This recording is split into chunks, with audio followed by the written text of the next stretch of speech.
¿Qué vamos a hacer hoy? Vamos a seguir avanzando un poquito con la parte de relacionar los conceptos que vimos el otro día sobre desarrollo en serie de autofunciones con justamente unas autofunciones muy concretas que son las que nos generan nuestro problema de Sturm-Liouville. Realmente es de ahí, de esta aplicación, de donde le viene el nombre a ese desarrollo en serie de autofunciones porque lo queremos aplicar para estas funciones concretas que tienen este nombre. ¿Qué sabemos nosotros realmente de nuestro problema de Sturm-Liouville? ¿Qué hemos hecho hasta ahora? Hemos dicho, bueno, de forma general, ¿qué consideramos? Hemos estado trabajando, hemos estado trabajando principalmente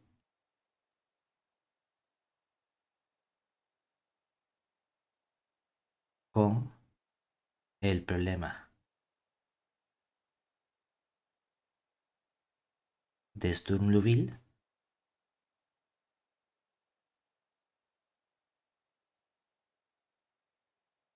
dado por, de forma general, la ecuación es menos nuestra derivada al respecto de x de una función p por la derivada de la u al respecto de x más una función q por la u igual a un lambda por un rho de x por la u, ¿verdad? Y esto sería con x que está en un cierto intervalo y, que es cierto que suele ser intervalo 0L, ¿no? Pero realmente, gracias a lo que es esa forma normal del problema de Sturm-Liouville, puedes trabajar con un intervalo que te dé la gana, no tiene por qué ser el intervalo 0L, simplemente podemos realizar un cambio de variable y tenemos unas ciertas condiciones de contorno B de u igual a 0, ¿verdad? Que dependiendo del tipo de condiciones de contorno, pues ya veremos qué cosas podemos obtener, ¿no?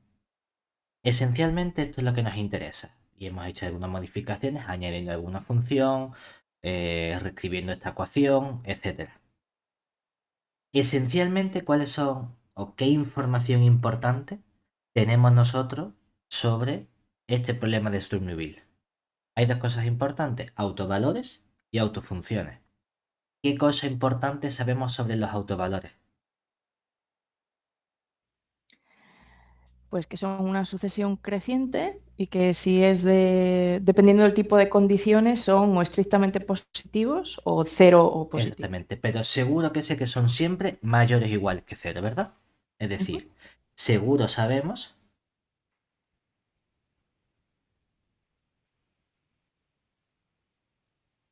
que, por un lado, los autovalores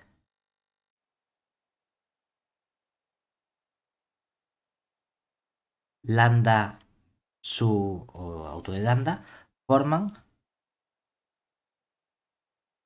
una sucesión de modo que 0 es menor o igual que lambda su 1, menos estricto que lambda su 2 y así de forma sucesiva, ¿verdad? Y sobre las autofunciones, ¿qué sabemos? Que las autofunciones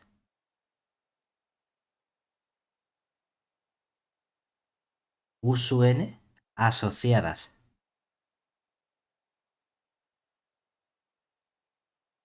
a cada lambda sub n, ¿qué información conozco sobre estas autofunciones? Conocemos muchas cosas, ¿no? Pero relacionándolo con los conceptos que vimos el otro día, Son que vimos ayer, ortogonales. son ortogonales, ¿verdad? De hecho, sé que bajo ciertas condiciones también genera un conjunto de dimensión 1, un espacio Ujú. vectorial que tiene dimensión 1, lo cual significa que en realidad es, salvo constante multiplicada, la misma función, ¿no? Pero lo importante es que estos forman un sistema ortogonal. Ortogonal para nosotros en el intervalo o en L2 de nuestro intervalo I, ¿verdad? ¿Qué ocurre? conseguir un sistema ortonormal es inmediato. Oye, si estas autofunciones no tienen norma 1, precisamente si estamos diciendo que salvo constante multiplicativa puedes coger la que te dé la gana, puedes dividir cada autofunción entre su correspondiente norma. Y entonces pasas de tu sistema ortogonal a un sistema ortonormal. Claro, el problema es si en lugar de sistema podemos hablar de base. ¿Y para eso qué necesitaba? Necesitaba mejorar el comportamiento de nuestro conjunto para ver si era un conjunto completo. La duda ahora sería, bueno, ¿y si resulta que cuando cojo estas funciones u sub n y hago el producto escalar de este conjunto, de este sistema de autofunciones, con cualquier otra función, si me diese cero, ¿tengo garantía de que es porque la función v que he elegido tiene que ser la cero?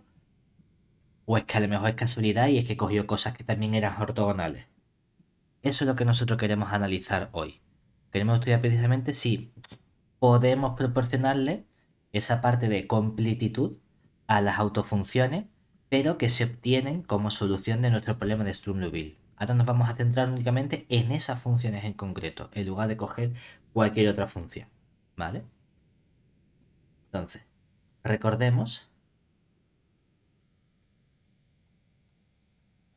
que el sistema dado por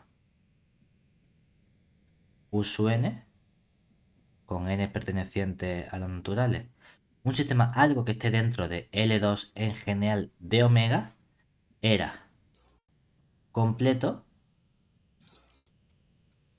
si cuando yo cojo la integral en omega de una función v por la u sub n respecto de esa medida, y eso sale 0 para todo n natural, si eso implica que la v tiene que ser equivalentemente 0. ¿De acuerdo? Eso es nuestro concepto de completitud, que no es lo mismo que ese completo en espacio de bandas como estamos acostumbrados a la parte de topología. ¿De acuerdo? Primer resultado que vamos a encontrarnos. Bueno, vamos a estudiar qué relación tienen las distintas autofunciones entre sí cuando modificamos ligeramente el problema de Sturm-Liouville.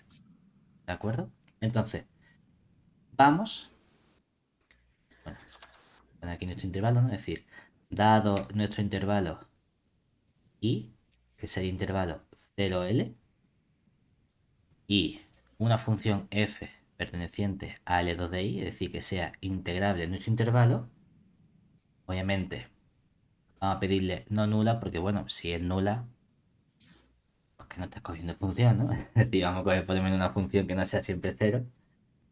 Vamos a considerar dos problemas de Sturm-Liouville, ¿vale? Consideramos los siguientes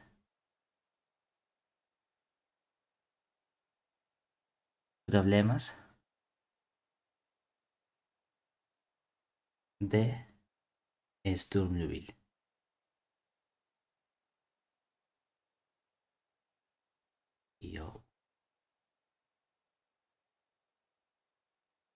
Por un lado, menos la derivada respecto de x, de nuestro p de x por la derivada de la u respecto de x, le sumamos nuestra u de x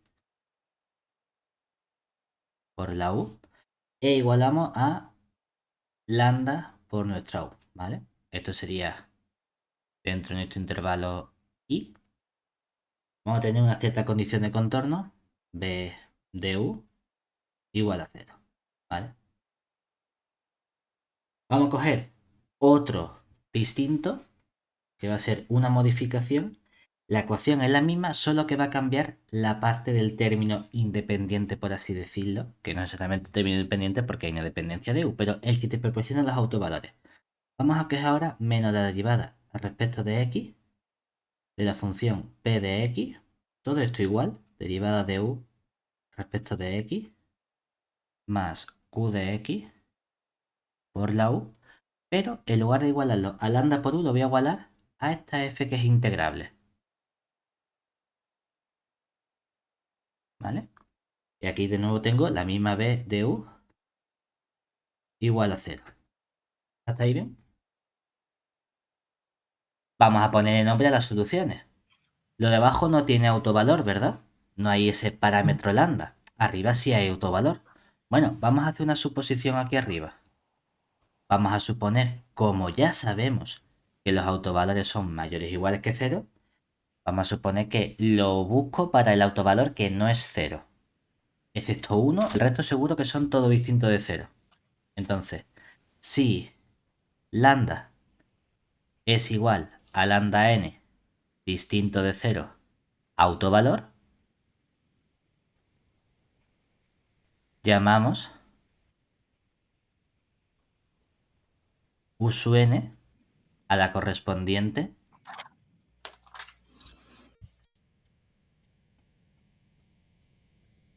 autofunción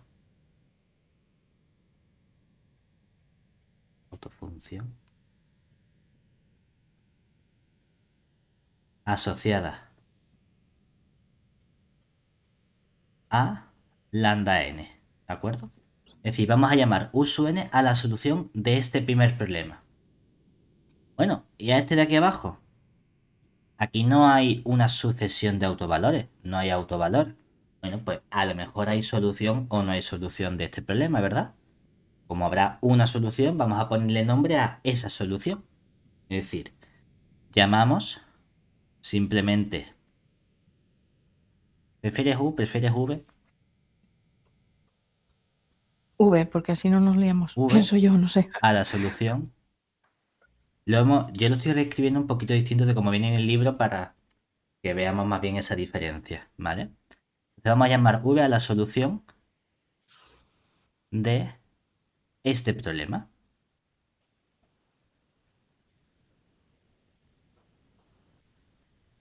¿Qué sabemos nosotros?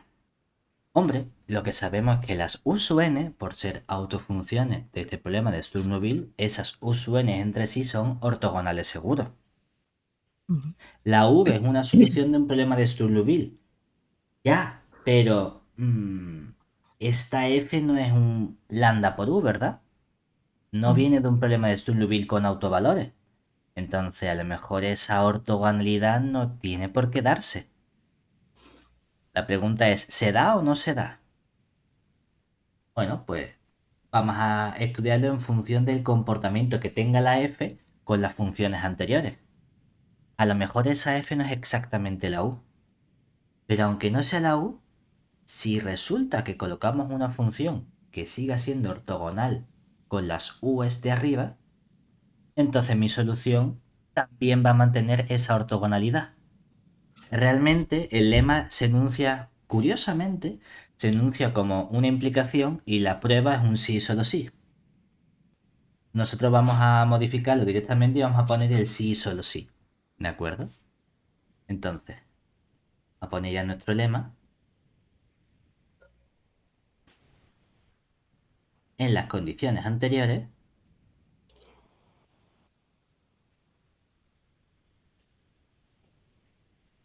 es decir, llamando igual a cada problema y a cada u sub n solución de cada uno de esos problemas, se tiene que la integral en i de la f por cada una de esas u sub n. Realmente, como estamos en i, ¿verdad? Esto es simplemente la f de x por la u sub n de x diferencial de x. Eso es 0 si y solo si la integral en i de la v de x por las u sub n de x diferencial de x es igual a 0. El lema hace una implicación. El lema se escribe únicamente como si la f por la u sub n es 0, entonces la v por la u sub n es 0, porque realmente a lo mejor es la condición que nos interesa, porque la función f es la conocida. Realmente la demostración es un sí solo sí. Podemos ponerlo directamente como el sí solo sí.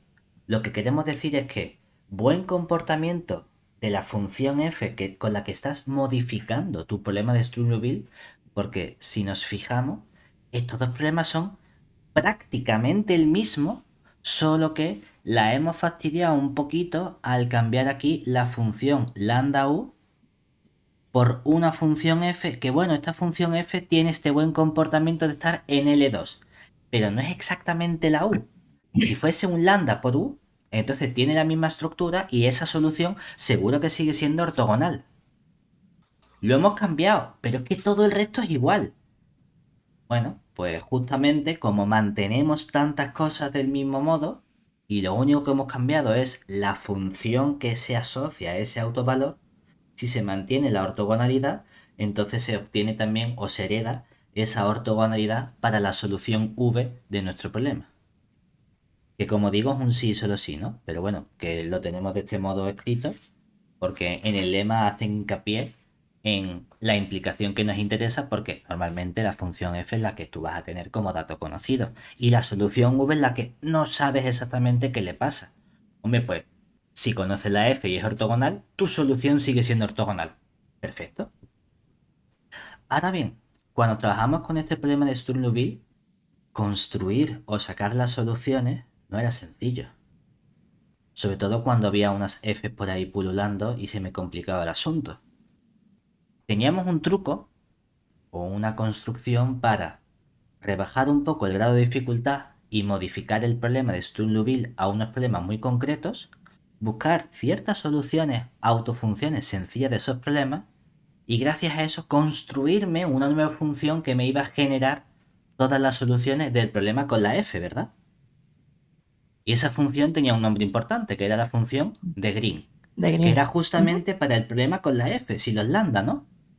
Es decir, Ujú. ya habíamos visto, recordemos, que para resolver el problema de Sturm-Liouville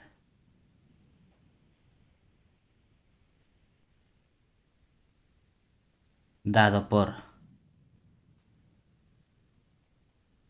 nuestra menos derivada respecto de x por el p de x derivada de u respecto de x más u de x por la u igual a la f de x, esto nuevo con x perteneciente a este intervalo i, que es nuestro 0L, y sus condiciones de contorno b de u igual a 0, ¿qué función nos construíamos?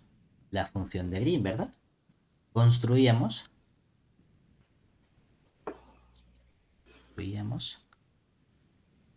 la función de Green g que dependía de x y de y, ya que ¿qué relación había entonces entre las soluciones?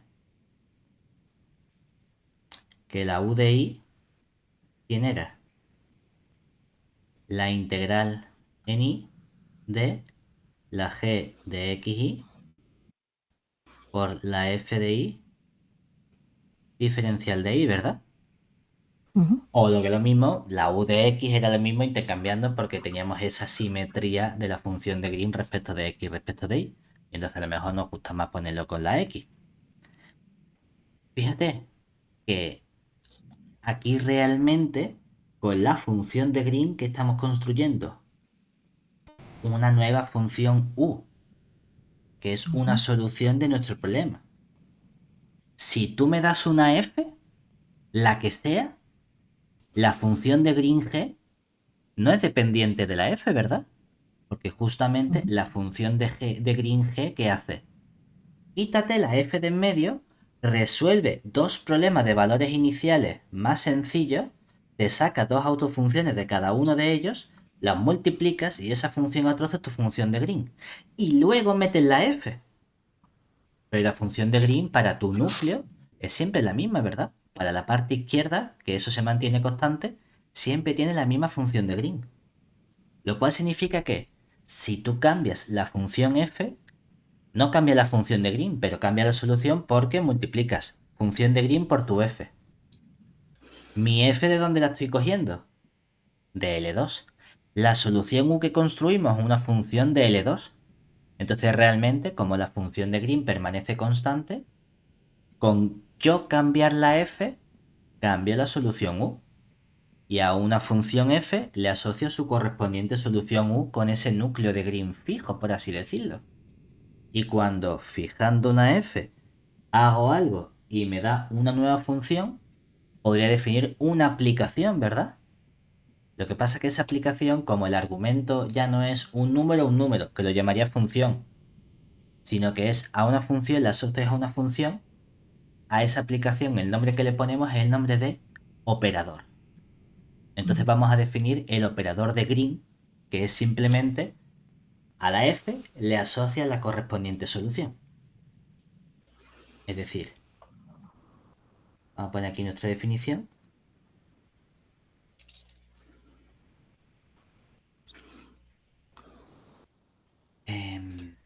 A partir de lo anterior, vamos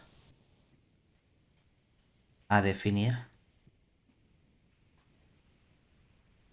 el... ¿Qué nombre hemos dicho que le íbamos a poner? Operador. Pues lo vamos a llamar funcional. Porque operador... Operador tiene un porqué. Operador es el nombre general que le vamos a dar cuando vamos de nuestro conjunto de funciones a conjunto de funciones. Ahora bien, le podemos poner apellidos. Apellidos de buen comportamiento que tenga nuestras aplicaciones. En el caso de que tenga aplicaciones que sean lineales y tengamos ese buen comportamiento, realmente hay una trampa, y es que esto es cuando un funcional es simplemente una aplicación que va de un conjunto a su dual. Esa es la definición de funcional. Claro, todo eso se nos escapa.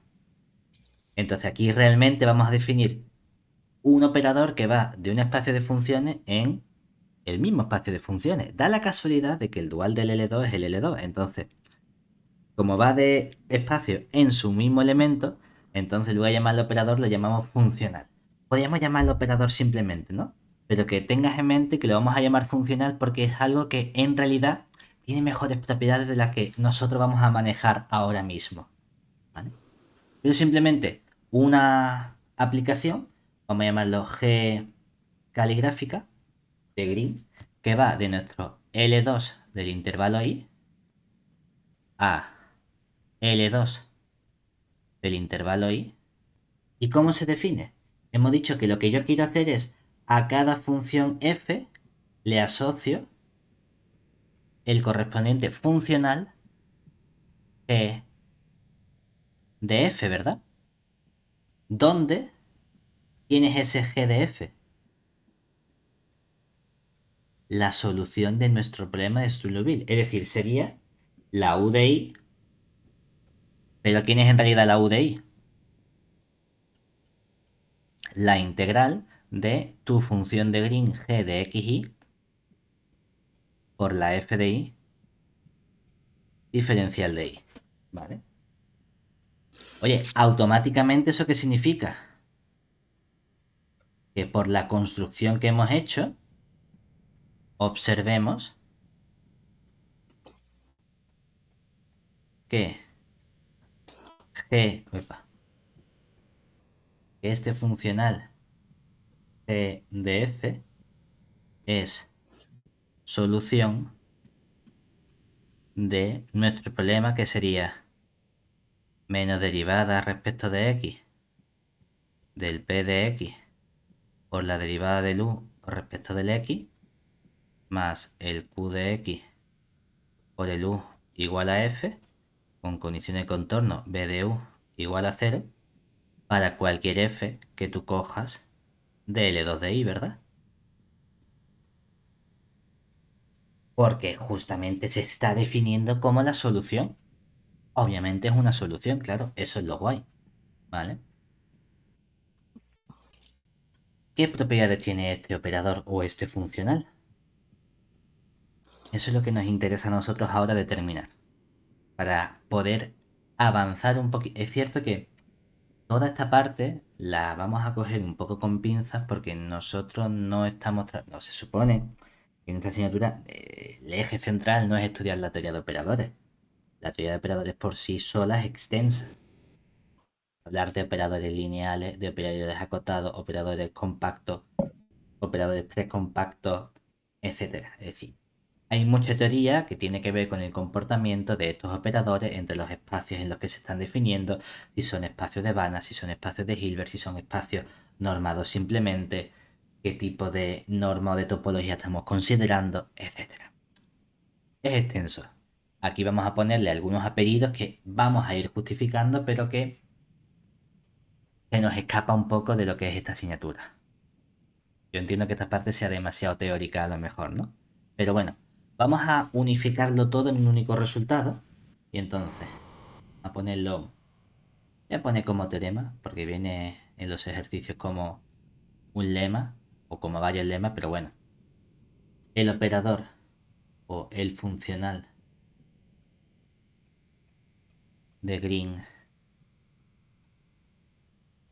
G caligráfica, que va de L2 de I en L2 de I, verifica que, por un lado, el operador G es lineal. Bueno, eso sí es relativamente sencillo, ¿verdad? Pues claro, que sea lineal, ¿qué sería?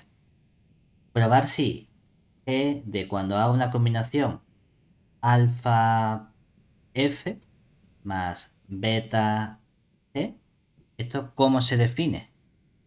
Como la integral en I de el núcleo G de XY, ¿verdad? De nuestra función de Green, y aquí aparecería alfa por la F de I más beta por la G de I, y todo eso diferencial de I, ¿verdad? Pero ¿qué ocurre? Que la integral es lineal, ¿verdad? Y como la integral es lineal, este alfa lo puedo sacar fuera, la integral de una suma se convierte en la suma de la integral, y aquí nos queda alfa por el g de f más beta por el g de g, ¿verdad? Ujú. Y esto es para cualesquiera f y g que tú cojas de L2 de I. Dice, oye, ni tan mal, es cierto que es una propiedad que está genial porque me permite irme moviendo cuando yo hago operaciones entre esas autofunciones que serían suma o combinaciones lineales de autofunciones. Perfecto. Funciona bien también mi operador. ¿Qué más podemos hacer nosotros con este operador? La pregunta es, y hemos dicho que este operador va de L2 de I en L2 de I, ¿verdad? ¿Eso es Ujú. cierto? Claro, es decir, tú piensas que estás definiendo algo, tú estás definiendo algo que no es tan inmediato de comprobar. En el sentido de, yo puedo definir mi GDF como esa integral. Ah, y puedo decir que si me das una función de L2, el resultado sigue estando en L2. Vale. Todo eso es cierto, es decir, estos espacios ya no son tan fáciles. Estos espacios son clases de funciones. ¿De verdad lo que tú estás definiendo está bien definido? Que es una palabra que aparece muchísimo en matemáticas. Comprobar que algo está bien definido. Y que cada vez significa una cosa distinta. Porque que algo esté bien definido significa que efectivamente cumple lo que tú estás diciendo que cumple. Claro, obviamente yo no quiero inventarme un operador y que no funcione bien, ¿no? Entonces lo que tenemos es que este operador G está bien definido. Claro, ¿qué significa que aquí esto esté bien definido? Es decir, que sea cual sea la función f que tú me des de L2 de I, el resultado, ¿quién es? Una función que también está en L2 de I, ¿verdad? Pero no quiero que haya más de una función que tengan la misma imagen, ¿verdad? Es decir, Ujú. existe una única Un- función U de L2 de I tal que esa función g de f es justamente por definición esa U, ¿vale? Eso significa que aquí esté bien definido. Que no puede ser que para la misma f una vez me dé una función u y otra vez me dé otra función distinta. Y que además quiero que eso de verdad sea algo que está en L2 de I. Oye, sí, no hay problema. Todo funciona maravillosamente bien. ¿De acuerdo? Tercera propiedad que tenemos. Todo esto son 4 lemas distintos que vienen en el libro. ¿eh? Lo estoy poniendo como uno único. Siguiente, que G es un operador autoadjunto.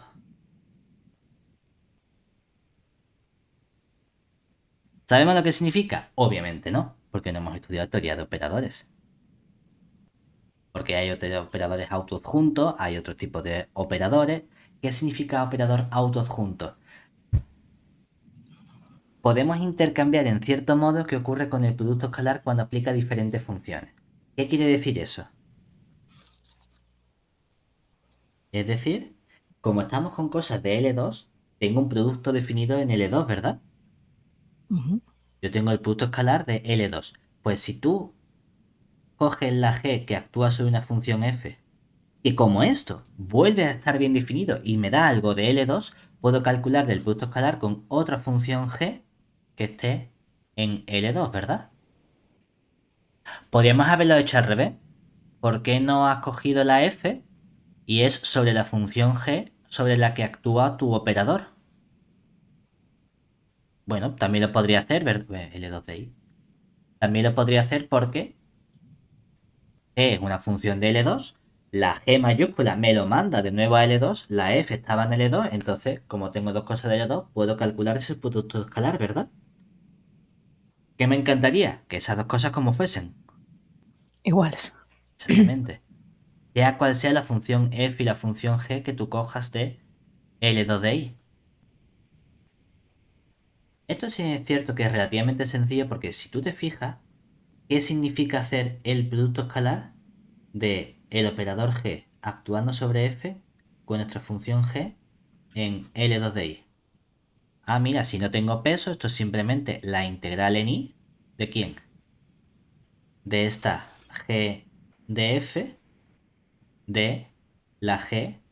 Es cierto que podríamos poner aquí todo esto con G de X con la G de X diferencial de X, ¿verdad? A su vez, aquí ¿qué ocurre? Tengo integral en Y, pero ¿quién es esta G de F de X? La integral otra vez de la G, Claro, la eso otra G, la sería green por la F. integral en Y de la G de XY de la F de Y. Y ahora aparece aquí diferencial de Y, ¿verdad? Claro, pues hemos puesto GF de X, porque todo esto de quién depende únicamente, de la X. Todo eso lo multiplico por G de X diferencial de X, ¿verdad? Ahora llega el truco del almendruco. Y es que, ¿en qué intervalo estamos integrando? ¿O en qué conjunto? En un intervalo Y, que es un intervalo cerrado y acotado, que no depende la X de la Y, ¿verdad? Tengo el mismo intervalo. En realidad, esto lo puedo expresar como una integral doble. Si yo quisiese, podría decir, es que esto no es otra cosa que la integral doble en y producto cartesiano por y de la función g de xy por la f de y por la g de x, ¿verdad? Diferencial de x, diferencial de y. Ojo, para mí esto no significa absolutamente nada. Quiero decir, no significa nada en cuanto a orden de integración. Cuando yo escribo esto con estos paréntesis es que primero estoy integrando respecto de y luego el resultado lo integro respecto de x, ¿verdad? Cuando yo lo escribo de este modo, a mí escribir dx de y, para mí, eso no significa absolutamente nada. No significa que integre primero respecto de x y luego respecto de y o viceversa, no, es una notación. Es el modo en el que se escribe una integral doble. Igual que cuando tú escribes un límite doble, cuando x, y tiene el punto 2, 3, no significa que primero te acerques por la x y luego por la y. No, para eso están los límites iterados. ¿Vale? Justamente lo que estamos haciendo aquí es que, como todas estas funciones en realidad son integrables, tú puedes aplicar el teorema de Fubini. Y realmente aquí lo que has hecho en esta parte es aplicar Fubini y decir, como todo lo que aparece aquí dentro es integrable, me da igual el orden de integración que yo utilice, porque es el mismo. Cuando llegas a esta integral doble, tú puedes hacer un cambio de variables, ¿verdad? Y puedes intercambiar la x con la y. Y si intercambiamos la x con la y, ¿qué ocurre? Intercambiamos. Una pregunta rápida. Has dicho que el intervalo y es cerrado y acotado, pero normalmente lo estábamos dando abierto, ¿no? Perdón, abierto y ¿Eso acotado, tiene sí, sí. importancia? No, Es abierto, abierto vale. y... Estaba pensando en otra cosa. Vale, Quería vale. decir que nuestro intervalo, ¿sabes? Que Sí, no sí. es un triángulo, no es un cuadrado, etcétera. O sea, bueno, un cuadrado puede ser. Que no es un triángulo, ni es algo donde hay una dependencia de la x y de la y en esta integral doble. Si tú intercambias las integrales, obviamente los conjuntos van a seguir siendo los mismos, ¿verdad? Ujú. Porque la x se integra en y la y se integra en y, o sea que eso no ha cambiado. Solo que ahora, ¿qué nos quedaría? Esa integral doble en el conjunto de y de la g de ix, la f de x, la g de y, y aquí diferencial de x, diferencial de y, porque como digo, para mí no importa el orden, ¿verdad? Hay gente para la que sí, ¿eh? Pero para mí esto no significa orden de integración. Tendría que poner unos paréntesis como hemos hecho antes. Ahora, ¿qué puedes hacer? Cambia la f con la g, ¿verdad? De orden.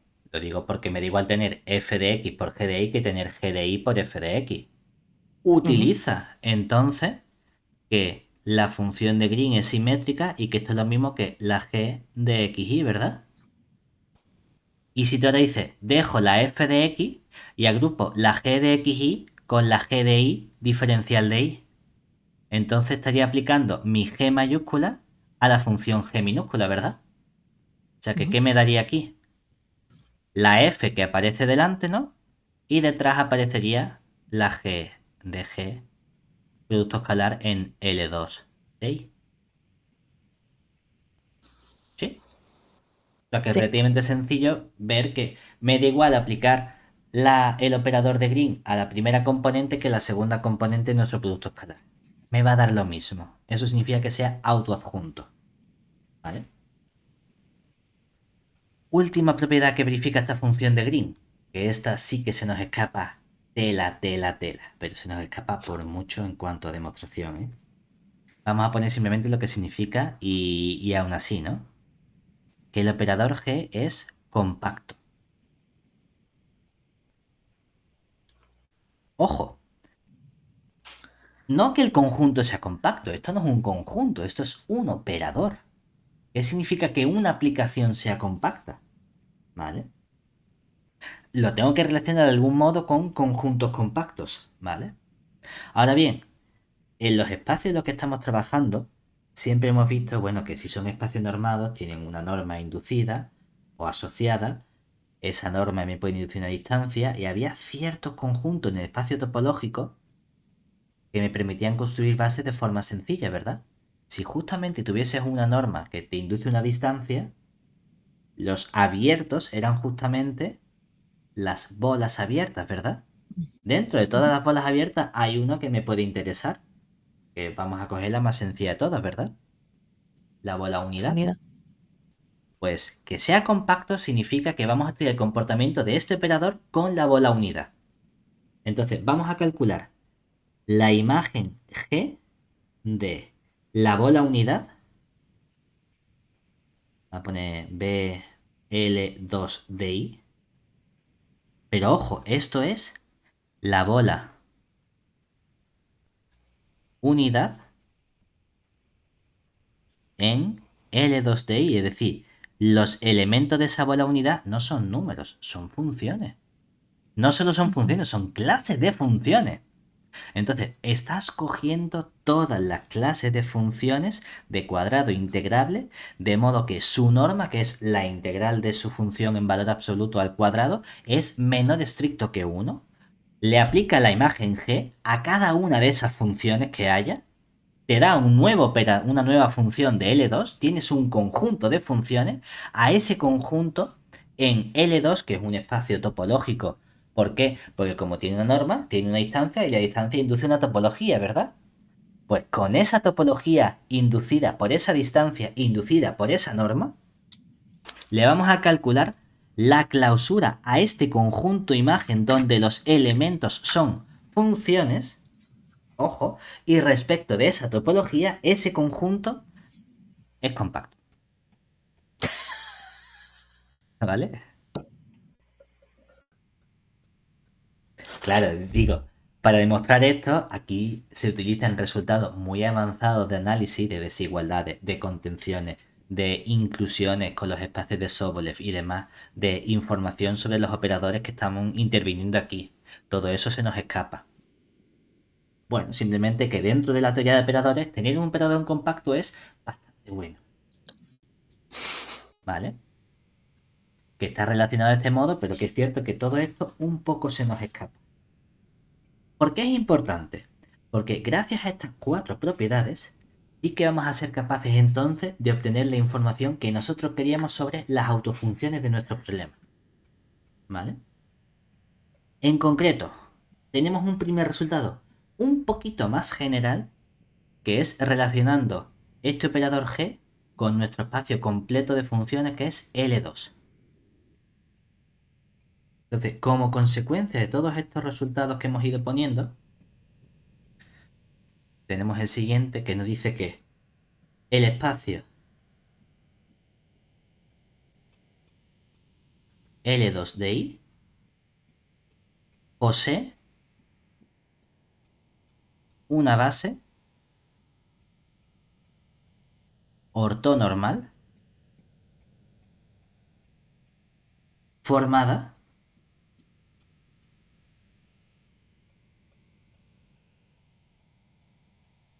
por las autofunciones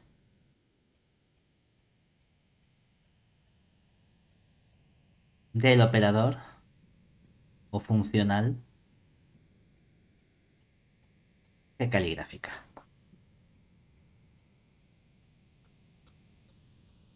¿Vale? ¿Todo está claro de aquí? No. Vale. ¿Qué es lo que hay algo que no debería sonarnos de este enunciado? Que L2, el espacio L2, sabemos cuál es, base Sí. ortonormal, sabemos lo que También, sí, pero significa. las autofunciones del operador G. Claro, operador G lo tenemos, ¿verdad? Lo hemos definido en nuestro operador de Green, que tú me das una función y yo te devuelvo la solución de este problema de Sturm-Liouville, ¿verdad? Sí. Pero G es un operador. G no es un problema. G no es una Exacto. matriz. Es una autofunción de un operador. Mm. Eso suena raro. Claro, porque aquí tenemos toda la teoría que nosotros hacemos realmente también se puede generalizar a operadores que son las aplicaciones un poquito más avanzadas. Si recordamos, ¿qué era un autovalor o un autovector de una matriz? Un elemento lambda escalar, puede ser 0 distinto de 0. Lo que quiero es un vector no nulo, de modo que matriz por vector me dé lambda por vector. Aquí si te fijas realmente, esto es que no lo explica el libro de este modo, ¿no? Pero vamos a hacer una cosa, vamos a ver mentalmente, vamos a hacer una observación. ¿Nota? Observemos que podemos definir el siguiente operador lineal. Vamos a llamarlo L de U como menos la derivada respecto de X de P de X por la derivada de U respecto de X más U de X por U, ¿vale? Ujú. Entonces, con este operador, ¿cómo se escriben muchos problemas de Sturm-Liouville? Pues LU es igual a lambda rho. Exactamente. De este modo, el problema de Sturm-Liouville es realmente equivalente a escribir L de U igual a lambda. Es cierto que puede aparecer nuestro error por el U, ¿verdad? Con B de U igual a 0. Ujú. Imagínate mentalmente que el RO fuese 1, ¿no? Que no tiene por qué ser 1, que tenga una generalización. Pero es una especie de operador por función es igual a lambda por función, ¿verdad? Es Oh, como si fuese sí. matriz por función es igual a lambda por vector. Lo mismo. De ahí viene ese concepto de autofunción y autovalor. No es que nos haya apetecido de repente, vamos a llamar cuando haya función no trivial, lo llamamos autovalor. ¿Por qué autovalor? ¿Por qué no lo llamamos valor no nulo? Yo qué sé. Porque este problema admite esta escritura que se asemeja a lo que hacíamos, por ejemplo, cuando calculamos autovalores y autovectores de matrices. Más o menos la misma idea. Claro, de ese modo, esa definición la podemos extender precisamente a operadores. Y entonces, cuando aquí hablamos nosotros de las autofunciones de un operador, es que, claro, voy a poner aquí como una subnota, dado si, bueno, si alfa es un escalar, no tiene por qué ser real, ¿no? Pero bueno, aquí como siempre estamos trabajando en R, ¿no? Si alfa pertenece a R, tal que tú coges ahora G menos alfa por la aplicación identidad, a esto le calculo el núcleo y esto es distinto de cero, entonces resulta que alfa se llama autovalor de G y la correspondiente U tal que como este conjunto es distinto del cero, aquí hay un abuso de notación, ¿no? Porque bueno, cero, realmente podríamos poner el conjunto formado por el cero, queriendo indicar aquí que este cero es el elemento neutro que tenga nuestro espacio correspondiente. El núcleo son los elementos, de modo que G de U menos alfa por la identidad, que es menos alfa por U, es igual a cero, ¿verdad? Ujú. Obviamente la función nula está ahí. G de 0, por si un operador lineal vale 0, identidad es 0, alfa por 0 es 0, 0 menos 0 es 0, seguro. Si el núcleo es distinto del 0, significa que hay más funciones U que verifican esa relación. Vamos a llamar U a una de esas funciones que cumple esa relación, que sea distinta de 0. Pues esa función U perteneciente al núcleo de G menos alfa identidad menos el 0 se llama autofunción. Fíjate que esto significa justamente que G aplicado a U menos alfa por la identidad es igual a 0. O sea que lo mismo que G de U es alfa por U. Por eso las Ujú. autofunciones se llaman autofunciones. Y por eso las soluciones de Sturm-Liouville se llaman autofunciones. Porque justamente puedo reescribir ese problema de Sturm-Liouville de este modo. Y que esté el RO o no esté el RO, realmente ni te va ni te viene, porque el RO sí que lo puedes pasar a la izquierda dividiendo y ni pincha ni corta, no pasa nada. ¿De acuerdo? Simplemente que estamos acostumbrados a tener esta escritura de ese modo. Dime. No, solo tosía. Ah, vale. Yo pensé que me quería decir algo. De acuerdo. Entonces, si nos fijamos, este operador no es un operador cualquiera. Es un operador que hemos construido precisamente como solución del problema de Sturm-Liouville, lo cual significa que podría establecer una relación entre las autofunciones de esa aplicación G como operador y los autovalores del problema de Sturm-Liouville, y de un modo con las correspondientes autofunciones, que eso es lo fundamental. Es decir, nota en base, o más que en base para no confundirlo con base, a partir de lo anterior, tenemos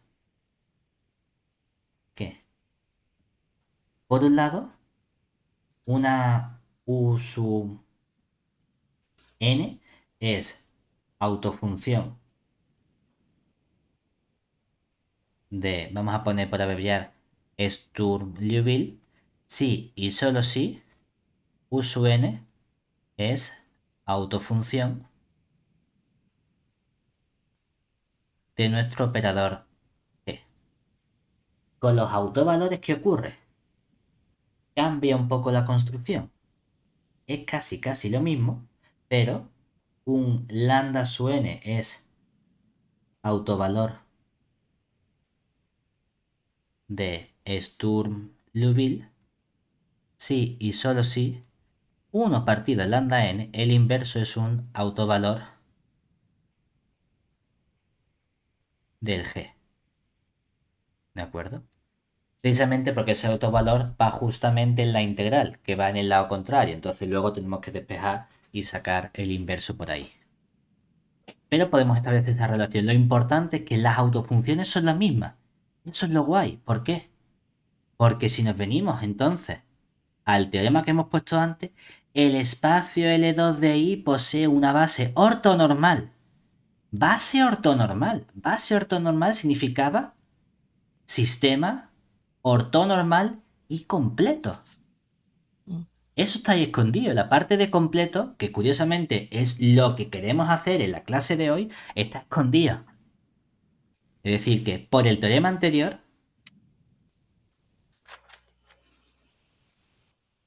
el teorema anterior garantiza que las autofunciones del problema de Sturm-Liouville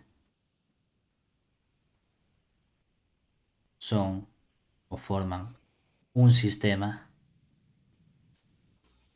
completo. Sistema.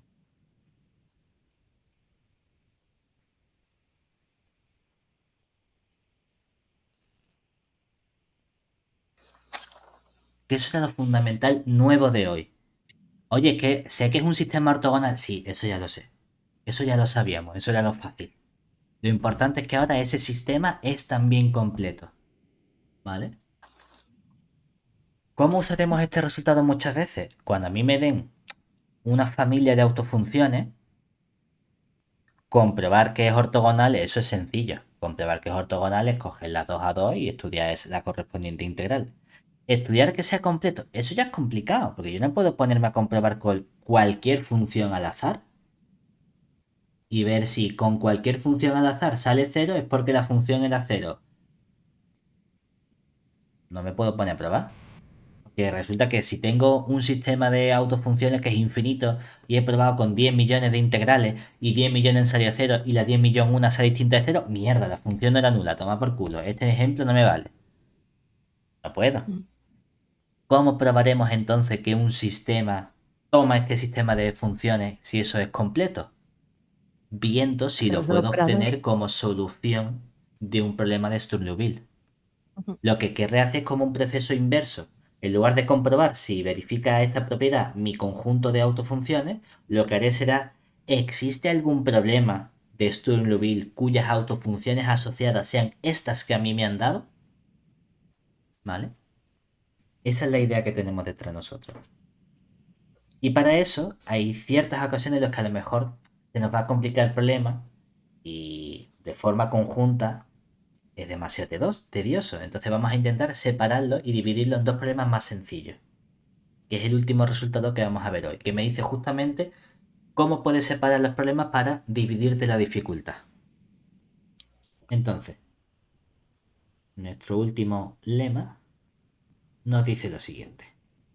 Supongamos, realmente aquí cambiamos el intervalo y cogemos omega como el intervalo 0,1 por 0,1, porque según la forma normal del problema de Sturm-Liouville te da literalmente igual qué intervalo consideres, siempre que sea un intervalo. Porque puedes hacer un cambio de variable y nadie se muere. Da igual que sea el 0L, que el 0,1, que el 0,2pi. ¿Vale? Vamos a coger un operador L, que lo vamos a definir como el operador L1 más L2, con... ¿Quiénes son esos operadores? Lo que hemos definido antes, ¿verdad? En el sentido de el L1 de U se va a definir como, bueno, ya que lo definimos, le vamos a poner los dos puntitos, el menos derivada respecto de X de un cierto P sub 1 de X por la derivada. Y ahora vamos a cambiarlo porque es posible que no tengamos una función. Casi siempre hemos trabajado con funciones que dependían de cuántas variables. De una. Tu u depende de una, ¿verdad? Y si cambiamos y mi u depende de dos variables, ya, eso ya no lo sé hacer, ¿verdad? Bueno, vamos a hacer una cosa. Vamos a separar como la x y la y. Es decir, vas a tener tu parcial de u respecto de x. Eso significa que aquí tengo que poner también derivada parcial. Pero vamos a poner que el coeficiente de la p dependa únicamente de x. Como vamos a asociarle a la u primero, ¿qué ocurriría solo con la x? Vale, esto más tu función u sub 1 de x por la u. Y un L2 análogo de u, pero este operador ahora va a ser menos parcial respecto de y de una p sub 2, que esta va a depender únicamente de y. Por la parcial de la u respecto de y más el q sub 2 de y por la u. ¿Vale? Donde estas funciones p sub i, q sub i verifican las hipótesis que queríamos en nuestro problema de Sturm-Liouville desde H1, H2 y H3, ¿verdad? Y básicamente nuestro problema es, realmente podríamos decir, tengo un problema de Sturm-Liouville donde el ρ vale 1 simplemente, ¿no? Porque básicamente consideremos un problema completo que va a ser el L de U igual a lambda U. Y aquí es el XY, ¿verdad? Los dos puntos están en nuestro omega. Y tengo una condición de contorno B de B sub 1 de U igual a 0 y una condición de contorno B sub 2 de U igual a 0, ¿verdad? Separamos esas condiciones de contorno porque una va a estar asociada a la X y otra va a estar asociada a la Y. ¿Qué vamos a hacer nosotros? Este problema vamos a separarlos. Es decir, con todo esto dentro del lema, si consideramos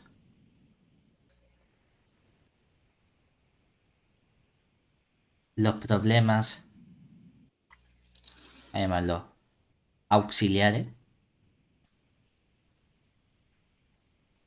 que serían pues L sub 1 de U igual a un cierto, vamos a ponerle lambda sub 1 de U con la condición de contorno B sub 1 de U igual a 0 y otro problema auxiliar que va a ser el L sub 2 de U igual a L sub 2 de U con B sub 2 de U igual a 0. ¿Qué ocurre? Me gustaría buscar la existencia de autofunciones de ese conjunto, pero que depende de X y de Y, ¿verdad? Y eso yo no lo sé, pero si has sido capaz de separar en dos, cada uno de los otros dos por separado sí que lo podrías estudiar, ¿verdad? Porque Sí. sería como únicamente con la X, únicamente con la Y. Si te fijas en el L1 de U, todo es respecto de X, la Y permanece como una constante. En el L2 de U, todo es respecto de Y, la X permanece como una constante. O sea que puedo tratar de buscar las soluciones por separado y decir, mira, yo sé que de este sistema que podemos encontrar autofunciones, ¿verdad? Que dependan Ujú. únicamente de X. Es decir, podemos encontrar autofunciones. Ya si quiero, sé que esas autofunciones, ¿cómo son? Ortogonales, forman un sistema completo. Pueden ser ortonormales, bueno, normalízalas. Si no te salen de norma 1, coge ya directamente las normalizadas, ¿verdad? Ujú. Autofunciones normalizadas. ¿Qué vamos a llamarla? Como dependen únicamente de X, pues X mayúscula su n de X. ¿Vale? Y del otro que sabemos, que voy a poder hacer algo similar, es decir, podemos encontrar autofunciones normalizadas y como dependen únicamente de Y, pues las puedo llamar Y mayúscula su m de Y, ¿verdad? Ujú. ¿Qué nos dice el lema? Que podemos juntar estas dos para encontrar un sistema ortonormal completo de L2 de omega. Es decir, entonces existe un sistema completo de L2 de omega. Cuidado porque aquí el omega es en la X y en la Y. Y además lo puedo construir a partir de lo anterior. Dado por el producto de las X su n de X por las Y su m de Y para cualesquiera n y m que tú cojas de los naturales. Haces los productos de todos con todos. Claro, esas son las autofunciones, ¿verdad?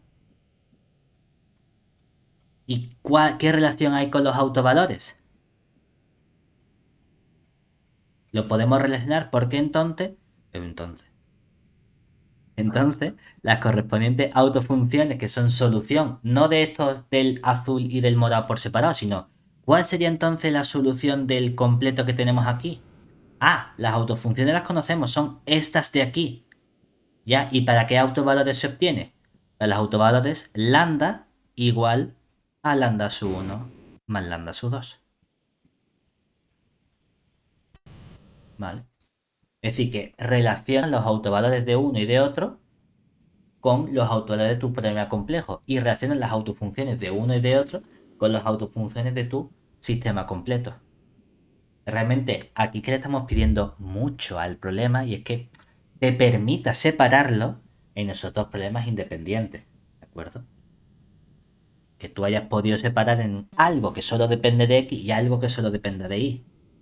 Si tu problema fuese, no, es que tienes que la P vale coseno de X por Y. Ya, bueno, pues olvídate porque no lo puedo separar en algo que solo tenga X y algo que solo tenga Y. Se me ha fastidiado esta idea. Ya, esto es para casos muy concretos. Pero para esos casos concretos sí que vamos a poder tener un primer atisbo de cosas que salen de nuestra dimensión. Esto está pensado realmente para lo que es el tema 7, tema 8, cuando se ve los problemas de Sturleville como una consecuencia de un modo de resolver nuestras EDPs mediante un proceso que es el método de separación de variables. Yo todo esto lo hubiese planteado al revés. Hubiese planteado primero todas las EDPs y como un método de solución de EDPs tiene los problemas de Sturleville mediante este método de separación de variables. Esa es una forma de resolverlo, pero tenemos otra forma de resolver EDPs. Aquí se ha hecho al revés. Se ha hablado al principio de EDPs. Hemos dicho, vamos a saltar y vamos a estudiar ahora EDOs. Teoría de EDOs, un tipo de EDOs muy concreta que son las EDOs lineales, este tipo de problemas. Un montón de teoría, un montón de herramientas. ¿Para qué? Porque más adelante vamos a volver otra vez a esto. Para poder relacionarlo con las EDP. Y el próximo día ya vamos a completar este tema dando el concepto de serie de Fourier, que es cuando como autofunción se coge unas autofunciones muy concretas o un sistema de funciones de L2 muy concreto. ¿De acuerdo? Vale, eso cuando pones ahí que lambda es lambda 1 más lambda 2 es una suma sin más, no tiene más Suma sin truco, ¿no? más de los Vale, autovalores vale. correspondientes. Si acaso. Exactamente. Vale, vale.